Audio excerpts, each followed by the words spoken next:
Eijirou flew for hours, determined to ensure they were far from the mansion and way ahead of any bounty hunters they'd send your way. The same distance that he traveled would take them days to catch up, even on horseback. Despite the growing distance, you could not relax. Between your nervous looks behind them and your restlessness, you had irked Katsuki enough for him to grab your arm and snap. "If you keep moving like that, you're going to fall off, Eijirou." It was the only words he spoke on the trip, and they hinted of irritation. You hadn't paid much heed to it, too preoccupied with your own nerves, but once you landed, you quickly found out the reason for his annoyance. Your feet barely touched the ground before you were swung against the rough bark of a tree. You suck in a sharp breath at the impact. Katsuki's elbow is at your throat before you had a chance to widen your eyes in shock. "What the fuck were you thinking?" he seethed, as you cling to his forearm. He wasn't actually choking you, only keeping you in place, but his eyes blazed, lighting fear in you. "Katsuki, what are you doing? Let them go!" Eijirou yelled as soon as he shifted back. "How could you risk the gem like that?" Katsuki demanded. "They could have taken it. You wouldn't be able to go home. How could you do something so reckless?" You weren't sure what triggered it. It could have been a number of things. Katsuki's harsh words, being able to see Katsuki and Eijirou's face properly for the first time in days, or finally being a safe distance away from the mansion. Perhaps it was the built-up and overflowing anxiety and fear from the entire week, finally bursting, for your body could no longer handle so much emotion within. Tears streamed from your eyes, and sobs tore themselves from your throat. Katsuki stilled. His face went slack as the anger drained at the sight of your crying. "We were outnumbered," you struggled to say, levelly. "He might have killed you. I wasn't thinking. I just acted. I didn't want to be trapped there." You'd been so afraid and alone the entire week, trifling with an escape plan you weren't even sure you could pull off, and if you failed, you would have to face the consequences of Getton's cold wrath. How would he have chosen to punish you then, if you continued to resist? Katsuki released you abruptly, stepping away as though he was frightened by your outburst. "Traveler," Eijirou said, as he moved to embrace you, but your throat seized at the thought. You held up your hand quickly to stop him. "I'm fine," you say, hastily wiping your tears and straightening. You stifled your cries, taking deep breaths to try and gain control. I'm okay," you repeat, though you knew you were far from it. However, the idea of Eijirou touching you illogically made your skin crawl. I was just scared." You draw out the knife from the frills of your ridiculously thin clothing. "I was going to try and break you out tonight, and I barely knew what I was going to do. I'm really happy you both broke out before you had to follow Getton to his room, in the hopes that you could overpower him." You shook away the thoughts. It didn't matter now, you say, catching stray tears quickly. "How did you escape?" Both Katsuki and Eijirou appeared reluctant to change the subject. The dragon's eyes especially were glimmering with earnest. "The bars were magic-proof," Katsuki began, despite his hesitance. "But the guards were not.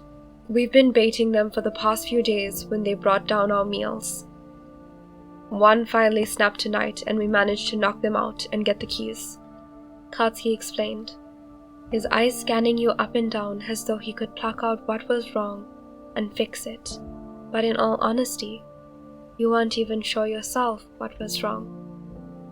You had agonized over leaving the mansion, but now that you were free from your cage, it was as though the trap had followed you. You still felt Getton's icy hold on your arm. "Nice thinking," you say to fill the silence. Katsuki relents in his visual search after some time. We made one of the guards show us where they kept our stuff, but we couldn't take everything with us, only the important things, like the map and... He rummaged in the bag, pulling out a huge diamond that was slightly bigger than his hand. Whatever we couldn't take, we'll buy with this. You blink at it flabbergasted. How did you get that? The diamond began to brighten, manifesting a halo of light around the three of them. It's one of the glowing ones. They're all just lying around. Figured they wouldn't miss one. Let's make camp here tonight, the best we can. Tomorrow, we'll break this apart and sell the pieces to the nearest towns. You're going to break a diamond, you say in disbelief? Eijirou's hardening magic can. We can't sell the whole thing. The people buying it might not have that much to give, and they'll get suspicious. You glance at Eijirou for confirmation, but judging by his misty eyes staring at you forlornly, you reason that he was not paying attention to their conversation, but worrying about you. You purse your lips. Despite how you had been stressing in the mansion, you had been comfortable with good food and a soft bed, whereas they had only the freezing floor in their imprisonment and whatever they'd been served to eat. You shouldn't be worrying them like this. You attempted to plaster your most convincing smile upon your face, trying harder than you had with Getten. I'm okay, you tell Eijirou. Here, I'll help you collect firewood. Eijirou seemed reluctant to let it go, but Katsuki prompted him to. Go, shitty skills. We definitely don't want to sleep cold tonight. You helped him pick the firewood for him to later breathe life into. He was quiet, though he cast loud, worried looks towards you. He had bridled his concern for your comfort and kept a distance. They did not have the bedrolls and therefore were condemned to the forest floor, their one luxury being the circle of warmth and togetherness that you wouldn't trade for the opulence the mansion held. You were grateful for the swift fire, especially since you were still in your frilly red garments that were ridiculously thin. Katsuki passed a bag of rations, something he grabbed on their way out to you, though you felt a bit queasy at the thought of eating. When Katsuki shot a look to Eijirou and back, you took it, knowing he would fuss about you not eating. You passed the bag to Eijirou and nibble on your piece. As the minutes of silence tick on, you gradually relax. Exhaustion followed soon after. You hadn't slept well at the mansion, despite your cloud-like bed. Last night, you tossed and turned for hours before succumbing when the sun just touched the sky to rise again. Eijirou, who had been conspicuously watching you, noticed first. Traveler, you must be tired after everything. Why don't you sleep? Here, you can use my arm as a pillow. Wouldn't want you to get a sore neck or anything. Eijirou's enthusiastic offer was as enticing as a fresh apple picked off the tree. Only when you considered it, bit down into the apple's flesh, you realized it was rotten inside. Actually, I'm not tired. I think I'll take first watch. What? Eijirou blurted out, beginning to protest immediately. Traveler! Eijirou, Katsuki interrupted. You must be tired after all that flying. Eijirou looked to Katsuki, appearing close to tears with anguish. You avoided his eyes, knowing your uncharacteristic behavior was causing it. After a moment, Eijirou conceded. Yeah, I'll go to sleep now, but you're more than welcome to sleep by me if you want, traveler. You nodded, smiling weakly. Thank you, Eijirou. Eijirou laid on the ground, his arm extended and expectant. Despite his reluctance to sleep, the Crimson Dragon was snoring softly within minutes. His rushed flight there must have been more tiring than he let on. Watching him sleep put your mind at ease. After some time, you notice Katsuki's stare on you. Not sleeping? You question? Katsuki shrugged. Shitty Scales is the one who flew. You're the one who was probably up all night worrying about escaping, while I got a good enough sleep in the dungeons. You wince, reminded about the awfulness of that dungeon.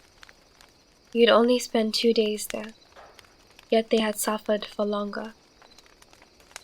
I'm sorry, Katsuki. If I hadn't gotten the law's attention, you and Eijirou wouldn't have been in that dungeon. Katsuki scoffed. You're apologizing for being attractive? Didn't think you were vain. You flushed. That's not... I'm kidding. Katsuki said, with quirked lips that turned bitter.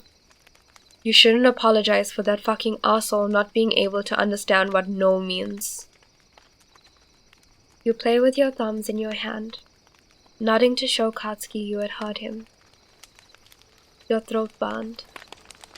Traveler, he implored, softly. Softer than you'd ever heard him speak before. Talk to me. What happened when you were there? You glance up at him to find his determined, solid stare. Judgment-free, not pitying, just wanting you to let it out. Nothing happened, you tell him with some difficulty. He apparently was giving me some time to adjust. He was planning after the banquet. I didn't see nothing before we left. Katsuki prompted in a clipped manner that showed he was trying to keep his anger at bay. He deserved to have his face caved in. You managed a small smile. I mean, it was only a kiss. If you guys hadn't gotten out and I couldn't overpower him... You shook your head. I shouldn't think about it. It didn't happen and I should stop feeling like this. Like a victim when nothing happened. But something did happen, Katsuki urged, his eyes unwavering from the truth that you were struggling to face. You were kidnapped. You were held captive under the threat of that bastard. Katsuki clenched his jaw. He even touched you without you wanting it. I should be fucking apologizing that you had to go through that to save us. Tears formed in your eyes, and you wrapped your arms around yourself tightly. You shook your head. Like you said, it's that bastard's fault. I just wish I didn't feel like this. I feel wrong. Like when he kissed me, he infected me. Like I'm carrying a disease. Is that why you don't want Eijirou to touch you? You felt like you were going to infect him? Katsuki stated. Your gaze drifts to Eijirou, thankfully still asleep. He's just so pure, while I feel anything but right now. You're fucking pure. Just because that sick bastard put his spoiled, ugly lips on you, it doesn't change that your heart is still pure, Katsuki insisted. I appreciate that, Katsuki, but it doesn't change how it feels. You exhale solemnly. Fuck, then just kiss me. Your head snaps to him and you blunt. What? Katsuki was not looking at you, but at the fire. What? I'm pretty pure. One kiss from me and whatever infection you got will get scared and run away crying. A flush overtook your face at the thought, and you quieted. Katsuki noticed your reaction and quickly said, I wasn't being serious. Right, of course, you say hurriedly, avoiding his eye. An awkward moment of silence filled the space before Katsuki demanded, Do you want to? I just thought it seemed a plausible plan, you say offhandedly. your face hot now with embarrassment. Okay, then let's kiss. What? You blurted out for the second time? If it makes you feel better. Katsuki shrugged. But his fluster was obvious despite the firelight's cover. You gulped. You weren't sure if this would actually make you feel better. But when Katsuki proposed the idea, you felt lighter. Okay. Katsuki gets up suddenly and walks to you, thumping down in a sharp motion. He puts his hand over your cheek, almost robotically, like an algorithm carrying out orders. You okay with this? Katsuki asks, his voice slightly unsteady. You nod, and his hand slowly settles on your cheek. In the firelight, Katsuki's eyes glow like embers in red-hot coals. As they flick between your eyes, watching for any signs of uncertainty from you. His thumb had a mind of its own, stroking back and forth as though it heard your racing heart and wanted to calm it. Katsuki leaned forward carefully, slowly, giving you every chance to back out. However, you wanted nothing but to meet Katsuki halfway.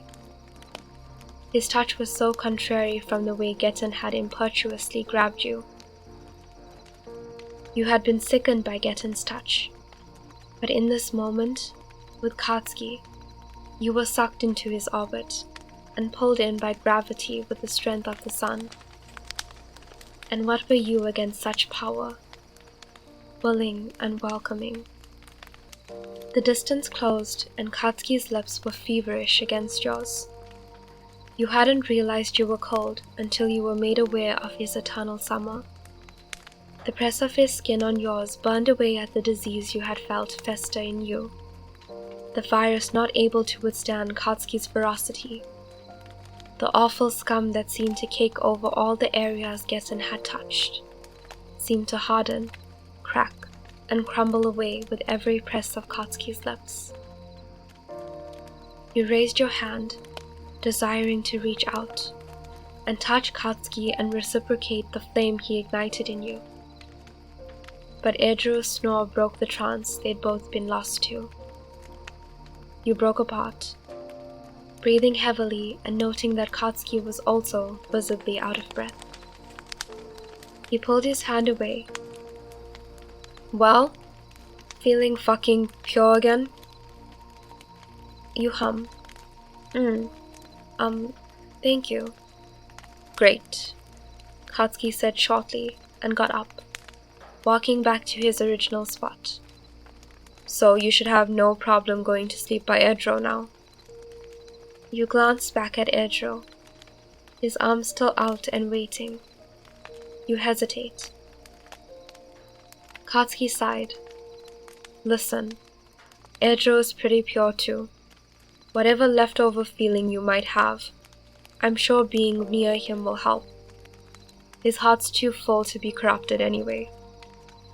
And while he was really worried about you when we were down there, it might do him some good too, if you're up for it. You were still coming down from the high of kissing Katsuki, but you glance over at Eijirou. Your heart pulls you to him. Hesitantly, you head over to him and lay down. When your head touched his arm, you find that Katsuki was right. Eijirou's warmth invaded your body and scorched the fabled infection to ashes. Instead of the revulsion, you felt at ease being close to him again. You sighed contently, resting your forehead on his chest.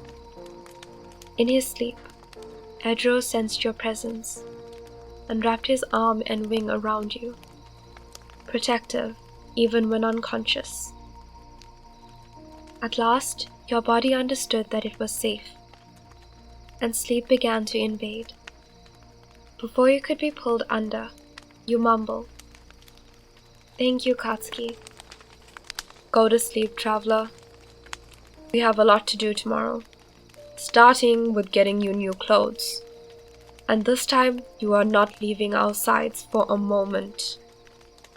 As you curl tighter into Eijirou, you find that you are okay with that.